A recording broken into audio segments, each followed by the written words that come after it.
estará ministrando a sua palavra. E eu tenho certeza, Senhor, convicção que ele estará à posição, Senhor, nesta noite, como um vaso de barro, Senhor, nas mãos do olheiro, Senhor. Esse, Senhor, que será canal de bênção para nossas vidas, Senhor Jesus Cristo, palavras diretas do céu para os nossos corações, ó Pai. Que os nossos corações possam estar abertos, quebrantados, para receber a sua palavra nesta noite. Em nome de Jesus nós te pedimos. Amém. Amém. Amém. Paz do Senhor para os irmãos. Obrigado pelo convite. Eu peço desculpas pelo atraso. O irmão estava explicando e foi aquilo mesmo. Saí de casa às 6 horas, moro na Vila Mariana, mas o trânsito está muito insuportável.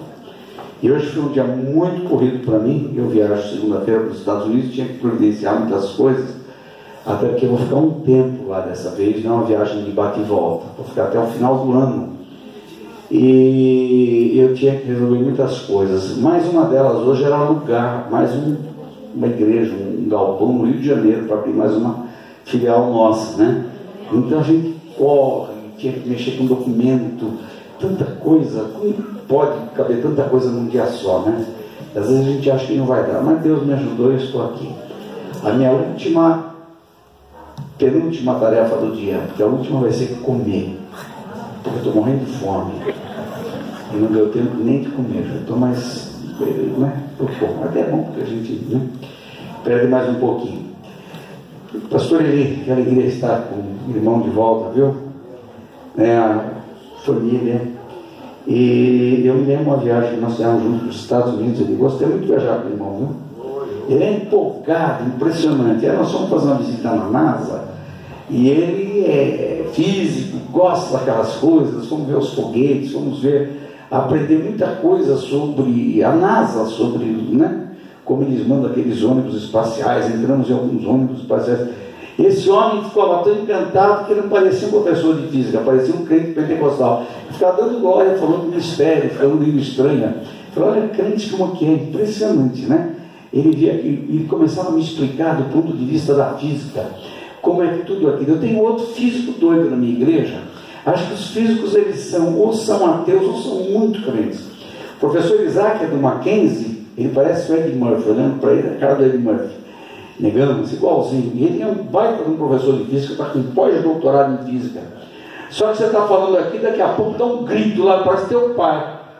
Daquele, tu varrido por Deus, é um negócio impressionante, né? E agora estão vindo alunos dele da faculdade do Mackenzie para a nossa igreja, tanto que gostam do professor de física. Porque ele é crente, né? E ele não esconde, sabe, aquela empolgação. Eu gosto de ser crente. Quantos gostam?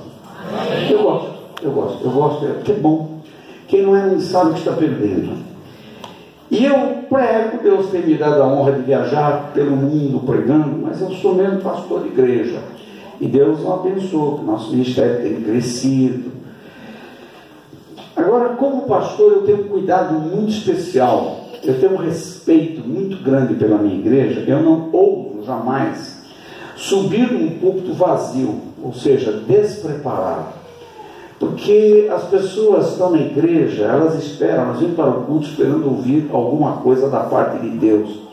E não é justo que quando ela chega eu fique enrolando o povo, como muita gente faz por aí. Eu me preparo cada vez que eu vou pregar. Eu gasto horas me preparando, sempre. Eu estou sempre me preparando para ter o que falar.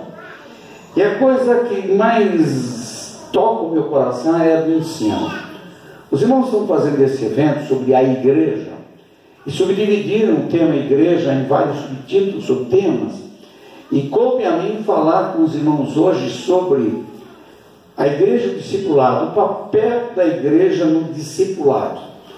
Eu quero ler primeiro um texto, depois nós vamos conversar sobre isso. Abra comigo Atos dos Apóstolos, capítulo 19. Nós vamos ler até o versículo 10. Atos 19, de 1 a 10. Esse texto fala do início da igreja em Éfeso. E nós temos aqui um bom modelo de igreja discipuladora. Posso ler? O texto diz: e sucedeu que enquanto Apolo estava em Corinto, Paulo, tendo passado por todas as regiões superiores, chegou a Éfeso e, achando ali alguns discípulos, disse-lhes: recebestes vós já o Espírito Santo quando crestes? E eles disseram: nós nem ainda ouvimos que haja Espírito Santo. Perguntou-lhes então: em que sois batizados então? E eles disseram: batismo de João. Mas Paulo disse: não, certamente João batizou com batismo do arrependimento, dizendo ao povo que cresce que após ele havia de vir, isto é, em Jesus Cristo. E os que ouviram foram batizados em nome do Senhor Jesus. Impondo-lhes Paulo as mãos, veio sobre eles o Espírito Santo, falaram línguas e profetizaram. E estes eram ao todo uns 12 varões. E entrando na sinagoga, falou ousadamente por espaço de 3 meses, disputando e persuadindo-os acerca do reino de Deus. Mas como alguns deles se endurecessem e não obedecessem, falando mal do caminho, perante a multidão retirou-se deles e separou os discípulos, disputando todos os dias na escola de um certo tirano. E durou isso por espaço de 2 anos, de tal maneira que todos os que habitavam na Ásia ouviram a palavra do Senhor, tanto judeus como gregos. Ainda 11 Deus, pelas mãos dos apóstolos, fazia maravilhas extraordinárias. Senhor, eu me coloco nas tuas mãos e peço que a tua graça esteja sobre a minha vida. Dá-me um bom raciocínio, poder de comunicação e graça, para que a tua palavra seja entendida, aplicada, vivida e o teu nome glorificado nesta noite. Pedimos isso em nome de Jesus. Amém.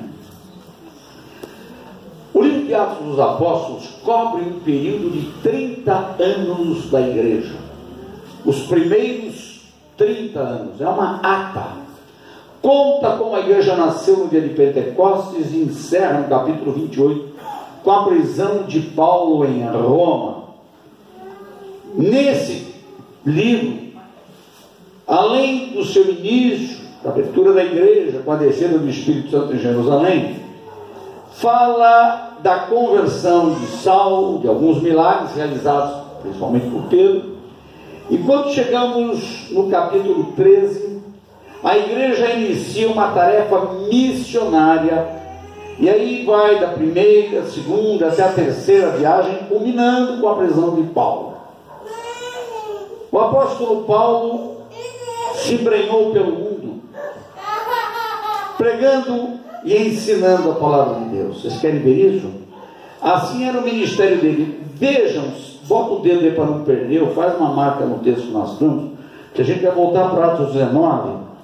Mas lá no finalzinho, o último versículo de Atos dos Apóstolos mostra que Paulo tinha o perfil da igreja, e a igreja tinha o perfil de Paulo. Como ele encerrou a vida dele, pregando o reino de Deus e ensinando, pregando e ensinando, com toda a liberdade, as coisas pertencentes ao Senhor Jesus Cristo e sem impedimento algum. A tarefa da igreja é pregar e ensinar e pregar. Eu acho que como pentecostais, nós temos ficado mais na pregação do que no ensino. Qual é a diferença? Uma vez uma criança chegou da escola dominical e a mãe perguntou: filhinho, o que é que você aprendeu hoje na escola bíblica dominical? Mamãe, hoje eu aprendi a diferença entre pregar e ensinar. Como que é, meu filho, essa diferença? Pregar é assim: porque Deus ama o mundo de tal maneira que deu seu Filho unigênito, para que todo aquele que nele crê não pereça, mas tenha a vida eterna. E ensinar, como é? Deus amou quem? O mundo. Como? De uma maneira tal que ele deu o Filho dele. Para quem? Para que todo mundo que crê nele não morra, mas viva para sempre. Parece que é a mesma coisa, mas não é. Na pregação você vai com toda empolgação, mas no ensino você se detém em cada palavra. Você para pensar na importância das palavras. Você para pensar nos detalhes, nos pontos chaves que vão determinar o seu modo de vida como cristão a partir da sua conversão. Nós temos 2 tipos de crentes na igreja: crente bom e crente ruim, crente espiritual e crente carnal, crente legal e crente chato. Temos. Não adianta negar, nem tapar o sol com a pedeira. Temos crentes bons e crentes ruins. O ruim é que crente ruim dá um mau testemunho e os outros pensam que são todos iguais. E não somos, porque na igreja tem crentes bons. O que é que faz o crente ser melhor do que os outros? O aprendizado da palavra de Deus, quando ele se torna discípulo. Discípulo é aluno, é aquele que aprende. O crente fervoroso, ele nem sempre é um bom crente. Veja o exemplo da igreja de Corinto, uma igreja fervorosa. No primeiro capítulo, primeira carta, capítulo 1, versículo 7, Paulo diz assim: não vos falta nenhum dom. A igreja tinha todos os dons, falava línguas, interpretava, profetizava, tudo, né? Tinha dons de curar, fé, milagres, profecia. Mas os crentes eram briguentos. Você acha que isso é um bom modelo de crente? Um crente brigava com o outro, levava o outro na justiça. O Paulo diz assim: não tem um sábio na igreja para promover um entendimento entre vocês, um lado, na frente do juiz, para discutir. Os irmãos iam para a ceia, em vez de tomar aquela porção do cálice, comer pão com decência, eles vinham esfomeados para a ceia, comiam como trogloditas, e bebiam tanto vinho que saíam bêbados. Imagina, ficar bêbados na igreja, em plena Santa Ceia. Você acha que isso é exagero? Está escrito, acontecia. Meu Deus. Um irmão da igreja era amante da madrasta, da própria mulher do pai dele. E a igreja convivia com ele. Não tem crente naquela igreja. Mas Paulo diz: vocês têm todos os dons. Aí Paulo diz: vocês não passam de crentes barulhentos. E ele diz: ainda que eu tivesse todos os dons, o poder de distribuir minha riqueza, meu dinheiro para os pobres, ainda que eu falasse as línguas dos homens e dos anjos, fosse cheio de poder para falar línguas, se eu não tivesse amor, eu não passaria de um crente barulhento, um metal que soa, um sino que tinha. Era o que eles eram, crentes barulhentos, mas não tinham atitudes. O que o discipulado faz com a gente? Forma caráter. Eu quero uma igreja fervorosa. Vocês não querem? É bom, eu quero uma igreja que todo mundo seja batizado pelo Espírito Santo. Aqui todo mundo é batizado pelo Espírito Santo. Quem é batizado aqui? Levante a mão. Ah, quase todo mundo. Que bom, que não é bucho. Eu não quero uma igreja fria, eu quero uma igreja fervorosa, eu quero uma igreja com dons, tudo isso, que maravilha. Mas eu não quero uma igreja de crentes barulhentos e ignorantes. Não. E é o que está cheio por aí. Você não entende nada. Julga todo mundo, porque não tem amor, porque não tem entendimento, porque não conhece a palavra. Fala besteira, fala bobagem, faz coisa errada, porque não tem aprendizado. E o papel da igreja é ensinar. O que igreja não é? Igreja não é uma religião. Igreja não é uma sociedade assistencialista. Venham para cá que eu vou resolver o problema de vocês. Está com fome, tem comida, está doente, tem remédio, está com o aluguel atrasado, pega o dinheiro. A igreja não tem essa função. Aliás, Paulo proíbe isso, por incrível que pareça. Só ajudem os domésticos da fé. E se eles não tiverem filhos adultos. E ainda se tiver currículo. É uma irmã, que idade ela tem? Tem pelo menos 60 anos? Ela tem um bom testemunho, ela fez coisas boas? Não tem filho para socorrer? Não, então não ajude. Porque a igreja não é a sociedade filantrópica, a igreja não é a sociedade assistencialista. Foi esse o caminho que a igreja católica entrou nos anos 1980, com a teologia da libertação. E aí os metodistas entraram nisso também, principalmente eles.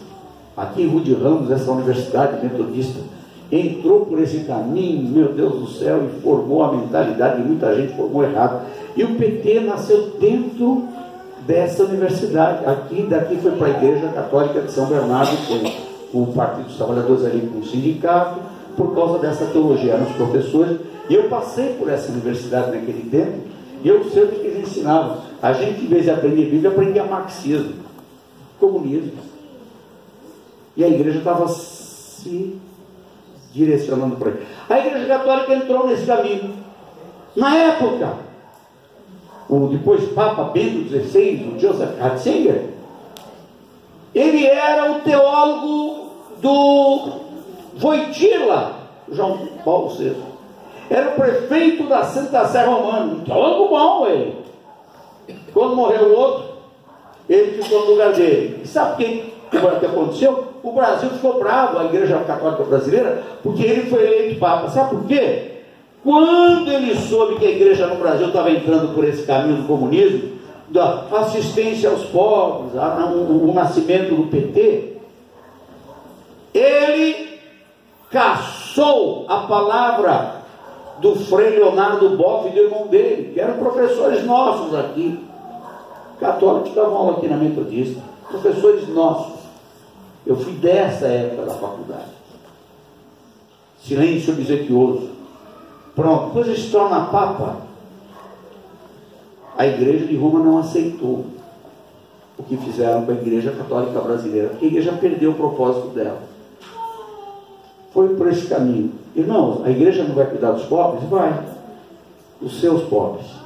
Mas a finalidade da igreja é pregar o Evangelho de Jesus que salva, que leva a pessoa para o céu.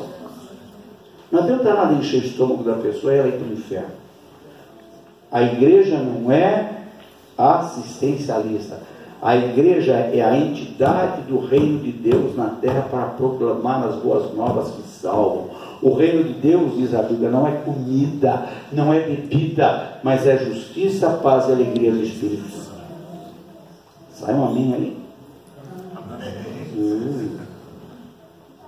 Estão me entendendo nessa introdução? Agora vamos pegar um exemplo de igreja, então, que é discipuladora. A igreja tem que ensinar. Hoje em dia, a minha escola dominical mais está tendo, eu escrevi tantos anos de revista de escola dominical. Hoje à noite, ainda antes, quando chegar em casa, eu tenho que mandar para o Rio de Janeiro mais uma revista que eu acabei de escrever, com o pastor Silas Malafaia. Eu escrevo revista de escola dominical para ele. Escrevi muitas. Escrevi para a CPAD, escrevi minha própria revista, atendi muitas igrejas. Nossos crentes hoje não querem nem aprender mais. O que as pessoas querem? Querem culto com alegria. Quem é o cantor? Tem que saber quem vai cantar. O povo quer cantar. Você vai na Conde de Sarzedas, ninguém tem lugar para procurar um livro. Uma vai lá para procurar CD de cantor. Tem cada um de sua graça. Deus me livre. O povo quer cantar, quer festa. Irmãos, o povo de Deus precisa querer mais esse livro aqui, a Bíblia. Você tem a sua aí? Você tem livro? Tem aprendido com ela? É difícil. Vem para o culto que você aprende. Tem que ter culto de ensino. Vamos pegar o caso aqui de Éfeso. Vamos começar por ele, vai. Paulo, nas suas andanças por aí, ele já chega em Éfeso. Quando chega lá, ele encontra um grupinho de crentes. Eram 12 pessoas. Aí Paulo diz assim, pronto, eu começo aqui. Quem era o pastor deles? Era um professor de retórica. O que é isso? Oratória. Gente que ensina a falar bonito. Lá da escola dos filósofos. Aí esse homem era o pastor de lá. Estava ensinando para os irmãos ser crente. Como ser crente. Aí esse irmão Apolo vai para a cidade de Corinto, é uma troca. Ele é atraído por um casal, não eram pastores não, Priscila e Áquila, eram bons crentes. Ele vai para Corinto. Quando Paulo chega, Paulo assume aquela igreja de 12 pessoas. Eu pensava, Paulo, irmão, você que assume uma igreja aqui, tem 12 pessoas, um homem como Paulo, você preside uma igreja de 12 pessoas. Não é? Tudo assim naquele tempo, né? Tudo era pequenininho. 12 pessoas. Aí Paulo diz assim, deixa eu fazer uma prova de conhecimento. Eu quero saber o que esse povo aprendeu até agora. A gente precisa ter um ponto de partida, sim ou não? Tem que ter um ponto de partida. Aí o apóstolo Paulo fala com eles sobre o batismo com o Espírito Santo. Vocês foram batizados com o Espírito Santo quando vocês creram? Como assim? Como assim não? Deixa eu perguntar, os irmãos sabem o que é batismo com o Espírito Santo? Quem já foi batizado? Deixa eu perguntar de novo, quem já foi batizado? Vocês sabem, pois aqueles crentes não sabiam. gente. Quer dizer, a gente foi batizado no batismo de João. Hã? Gente, eu estou falando uma coisa, vocês estão falando de outra. Vocês estão confundindo as coisas. Paulo fala do batismo que é pelo poder do Espírito. Não está falando do batismo nas águas. Deixa eu fazer uma pergunta. Os irmãos se lembram do dia que foram batizados nas águas? Quem se lembra? O batismo nas águas teve data marcada? Sim. Teve. O meu foi dia 31 de julho de 1967.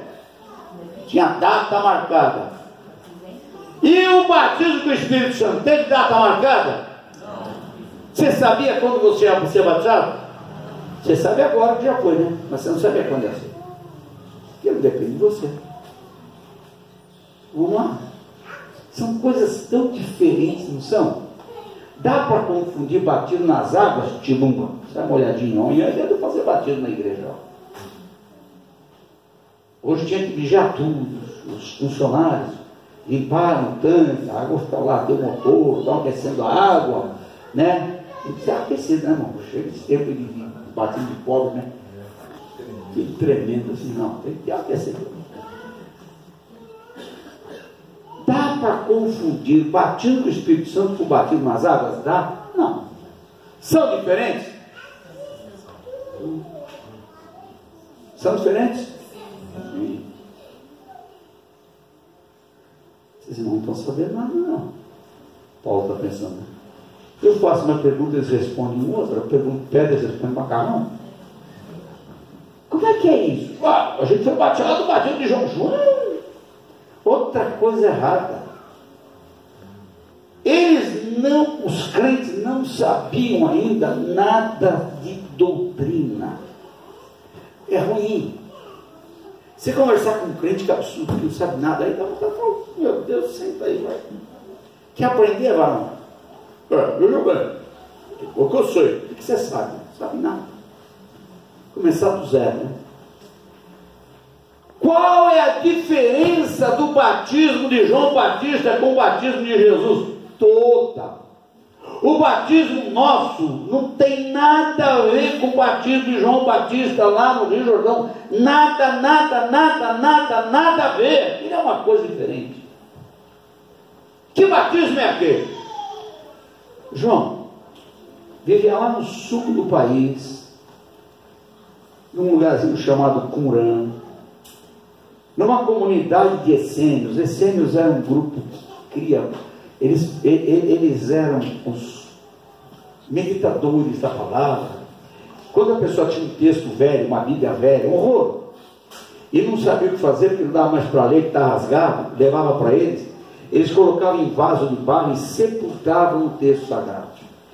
Em 1947 encontraram centenas e centenas de textos antigos em 11 grutas. Eu já entrei lá. Os essênios tinham tanques, eles faziam batismos deles lá de purificação. Todo dia a gente toma banho. Você toma banho hoje? Eu também. Toma banho hoje? Claro, né? Ruim ficar sem tomar banho. Mas o batismo deles era um banho. O banho diário era um ritual. Aí eles entravam naquele tanque, faziam um ritual de oração.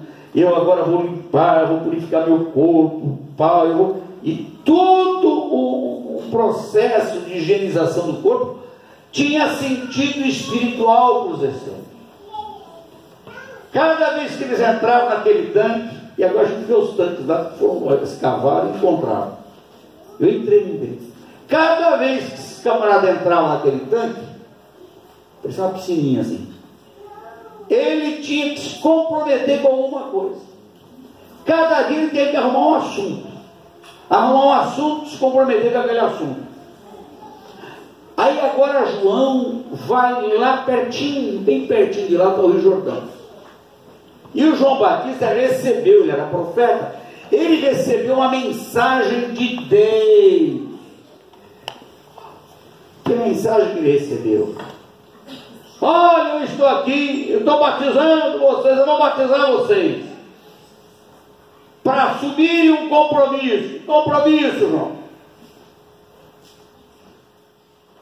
é que após mim virá um homem mais poderoso do que eu. Ele é maior do que eu. Eu não sou digno de desatar as alpacas nos pés dele. Ele vos batizará com o Espírito Santo com fogo. Quando ele vier, vocês aceitem. Você promete, Gilberto, quando vier o Messias, quando ele vier, você promete aceitar o Jesus Messias? Sim. Qual é mesmo o nome? Toninho. Você promete, quando ele vier, aquele que é maior do que eu, você promete que você vai aceitá-lo? Vem aqui, Gilberto. O Gilberto está prometendo, também aqui eu vou te batizar. Esse batismo é de compromisso. Tem que prometer uma coisa. Você tem que prometer que quando esse que é maior do que eu vier, você vai andar atrás dele, você vai me dar H. Você tem que deixar de andar atrás de mim para andar atrás do outro. Porque importa que ele cresça e que eu diminua. Eu vou aos poucos me ausentando do cenário, eu vou me afastando, e todo mundo que me segue vai ter que seguir esse que é maior do que eu. Você está entendendo, não? Amém.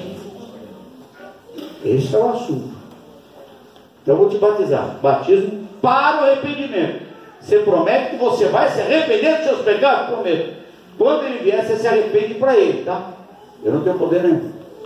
Então vem aqui, Gilberto. Batismo, pronto. Agora a tua aliança daqui para frente é com ele que vai aparecer aí. Um dia quem é que aparece lá? O próprio Jesus. Eis o Cordeiro de Deus que tira o pecado do mundo. Eis. De repente, ele era primo do segundo grau de Jesus, mas foram criados em lugares diferentes. Ele era 6 meses mais velho que Jesus, mas não conhecia Jesus. Quando Jesus aparece, ele vê um negócio diferente. Ele vê uma pomba descendo do céu, pousando sobre ele. Tem um sinal aí. Olha, o Espírito Santo veio sobre ele em forma de uma pomba. Aí ele já sabia que era Jesus. Ele falava: eis o Cordeiro de Deus. Naquela hora, eis aí o Cordeiro de Deus que tira o pecado do mundo. Agora você sabia quem era. Agora todo mundo que tinha se batizado, daí para frente tinha que andar atrás de Jesus. Mas Deus fez um negócio diferente que ninguém esperava. Depois desse batismo, o Espírito Santo pega Jesus, o Espírito Santo leva Jesus para o deserto.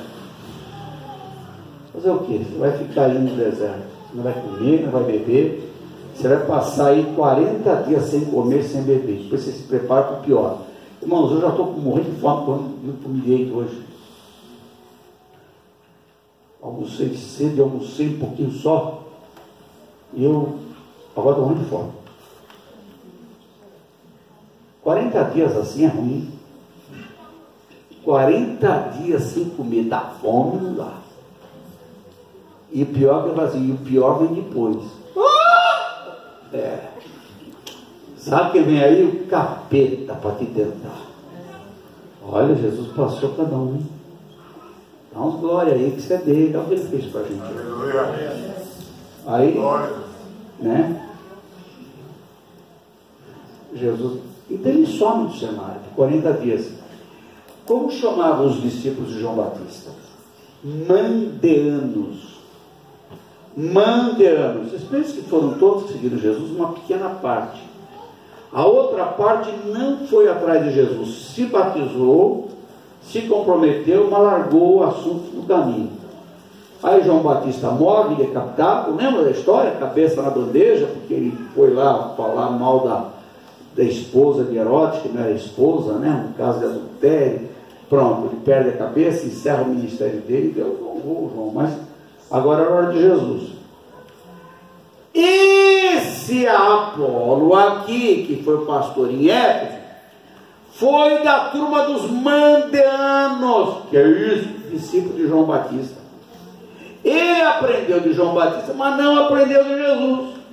Mas como ele sabia falar bem, ele era bonito, ele se entusiasmou com o Evangelho, saiu pregando o Evangelho, mas sem saber o que falar. Ele tinha uma boa intenção, irmãos, coração bom, uma boa intenção, mas está tudo errado. Você sabe o que acontece quando uma igreja ensina errado? Olha o perigo, onde vai levar esse povo? Para onde vai? E isso me preocupa, porque o Evangelho hoje está muito banalizado. Há muita gente ensinando coisa errada, porque não aprende com esse livro, não estuda. Meu Deus do céu! Se eu fosse pedreiro, eu tinha que saber fazer massa, eu tinha que saber fazer reboque na parede, eu tinha que saber assentar piso e azulejo. Se eu fosse pintor, eu tinha que saber pintar e não derramar tinta no chão. Se eu fosse eletricista, eu teria que saber como ligar fio e fazer a luz acender, separar 110, 220. Se eu fosse médico, eu tinha que ver qual era a minha especialidade, eu tinha que aprender a curar doente, dar remédio, operar. Se eu fosse dentista, eu tinha que aprender a cuidar de dente. Cada um na sua área. Eu queria saber, porque muita gente que vem para o público para ser pastor não sabe Bíblia. Vocês não são culpados.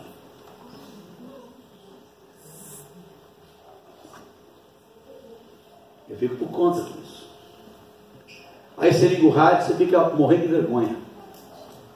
Você liga a televisão, você não sabe que você... Meu Deus, eu até perco. Os caras inventam tanta mentira, tanta bobagem, tanta crendice nova. Você, meu Deus do céu, para onde foi o Evangelho? Olha os escândalos.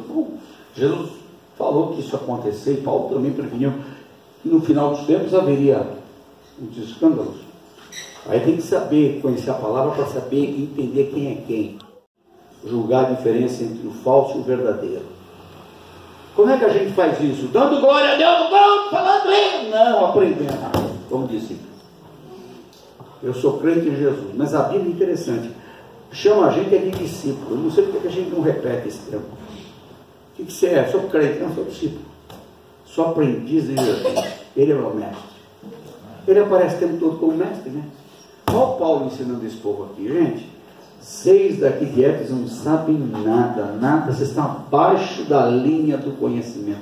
Sabe que uma pessoa abaixo da linha do conhecimento? Vocês não são só analfabetos, vocês são burros mesmo.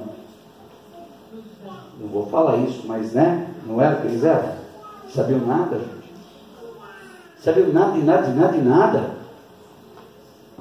É ruim. Aí Paulo, deixa eu pôr os pingos nos is. Primeiro, batismo de João é um, batismo de Jesus é outro. Amém? Eu vou batizar vocês no batismo de Jesus. Pronto, batizou os 12. Começou consertando a casa. Estava certo ou não? Olha o Inácio discipulado. Converteu-se, batismo. Tem que passar por isso. Outra coisa, agora eu vou ensinar vocês. Tem diferença daquele batismo para esse. Aquele era para o arrependimento. Esse aqui é do arrependimento. São duas preposições diferentes. Do é para quem já se arrependeu. Você é crente porque você já se arrependeu de ser batizado. Sim ou não? Sim. Vocês estão entendendo? Compreendendo o raciocínio? Hã? Sim. Alguém está de fora? Preciso falar tudo de novo para alguém entender que não pegou ainda o fio da meada? Vamos voltar para elas. Agora, vocês que não sabem quem é o Espírito Santo, vocês têm que ser batizados pelo Espírito Santo. O assunto era batismo. Aí Paulo ora por eles e eles são batizados pelo Espírito Santo. É bom isso? Vocês não estão me acompanhando? Quem está me acompanhando aí? Quando a gente fala que eles foram batizados pelo Espírito Santo, o pessoal não se empolga, não? E eles falaram línguas e magnificaram a Deus. Crente, quando é batizado com o Espírito Santo, fala e magnifica, profetiza. Aconteceu com isso. Agora vocês começam a pensar o seguinte: Paulo chegou lá como mestre.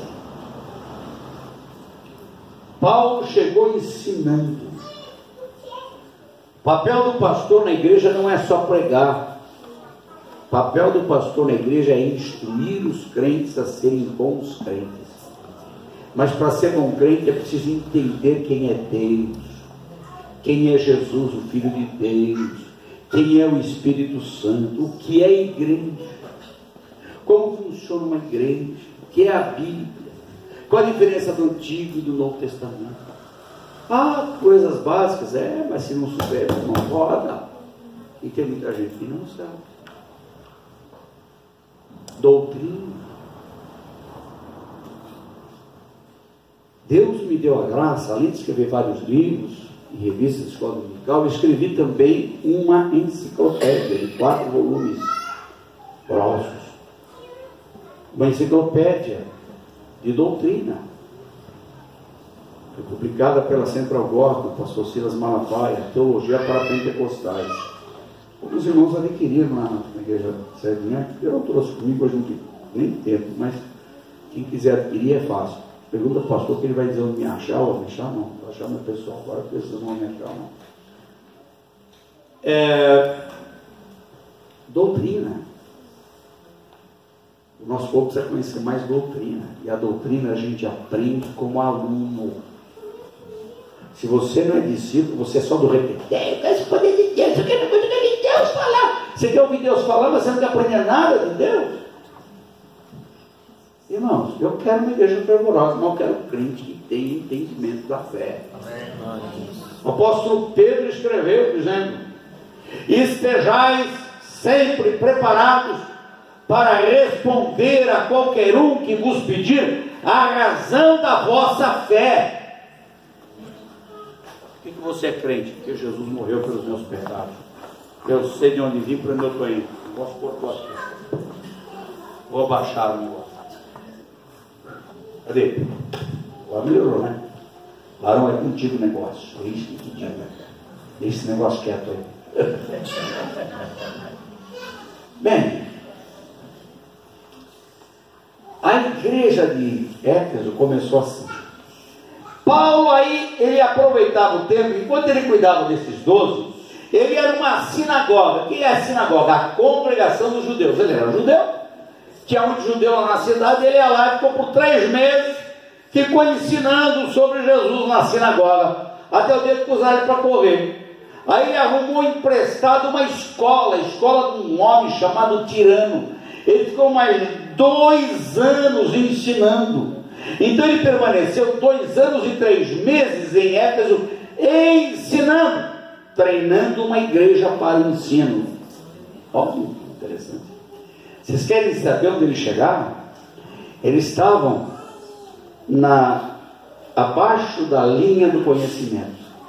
É que nem o professor iria chegar na classe para dar uma aula de física, o aluno não sabe fazer uma equação 3º grau. E nem eu sei mais, agora já esqueci tudo. Faz tanto tempo, né, que você não dá aula. Eu tenho que aprender matemática de novo. É fácil aprender? Você pelo menos nas aulas, não é? Ixi, eu não sei nem fazer conta, mas agora tudo é calculadora. 3 vezes 8, 7 vezes 8, até a tabuada já esqueceu. Imagina uma igreja onde o povo não sabe nada da fé. Ruim. Crente, qualquer malandro leva o crente na conversa. Tem crente nosso dando oferta para esses malandros do rádio, e estão botando copo d'água em cima do rádio. Aqui vem na Assembleia de Deus na semana, no domingo, mas durante a semana o copão de água lá em cima do rádio para receber fluidos.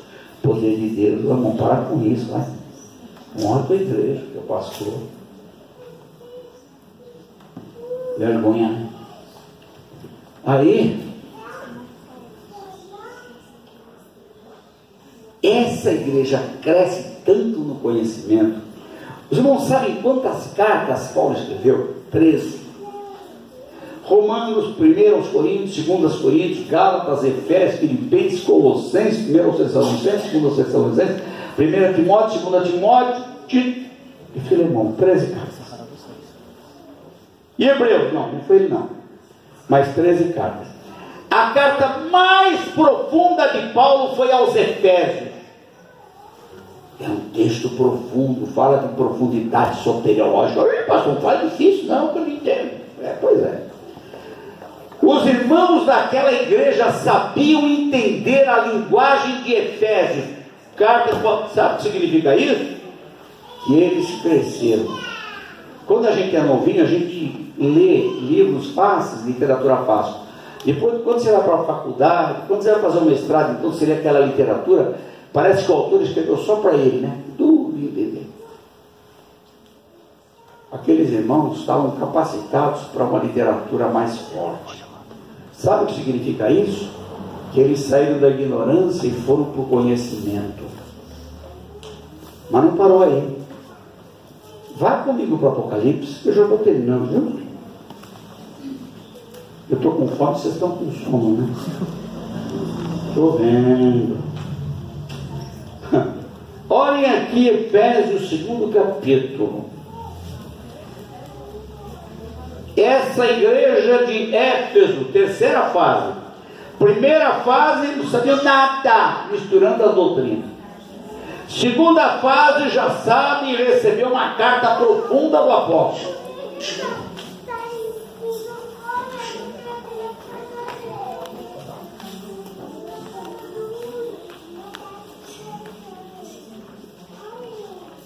Estão me ouvindo? Prometo que eu acabo logo. Espero deixar uma informação para os irmãos sobre o que é a igreja discipuladora. Amém? Então aproveite. A terceira fase desta igreja, uma igreja que não sabia nada, pastor Eli. Olhem aqui, ela teve seu defeito, ela fracassou no amor, mas no conhecimento, olha só o que aconteceu. Versículo 2: eu sei as tuas obras, o teu trabalho, a tua paciência, e que não pode sofrer os maus, e puseste à prova os que dizem ser apóstolos e não são. Ei, agora está na moda, todo mundo é apóstolo. O camarada tem uma igreja de 6 pessoas, já é apóstolo. Todo mundo quer ser apóstolo, porque pastor é pouco, tem que ser mais, tem que ser bispo, ou é bispo, ou é apóstolo. Aí apareceram uns apóstolos, e a igreja, não diz que o apóstolo Paulo, pastor da igreja, não. Os membros da igreja, qualquer crente comum. Deixa comigo, irmão. Não, deixa comigo, não, eu vou. Espera aí. Qual é o nome desse camarada aí? Ele diz que é o apóstolo Jacó. É mesmo? E aqui o apóstolo. Se é apóstolo mesmo, vai a conversa aqui. Eu sou apóstolo. É mesmo? Responda umas perguntinhas para mim. Botava o camarada sentado e sabatinava um sujeito. Aí ele não conhecia nem Bíblia, nem doutrina. Essa igreja que não sabia nada, agora tinha a capacidade de julgar pessoas que diziam ter o ministério apostólico. Ei!